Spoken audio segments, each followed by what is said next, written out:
now. Ni hawan pukul na di fa fanta ciao fa fitiavana timis hasulwana timis nyankochana izao tontolo izao zava-bonarantierianao ny fanome toky fabe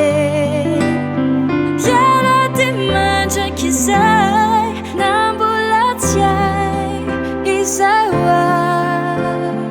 niantsika rotsy ora kazamana intsony ianao safidyko ny hotantananao anarakanao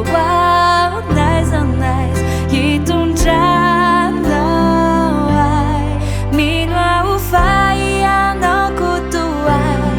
tena tiay ho mandraky izay hitambatra izao sy anao iary sedrany mafy ho mandramaty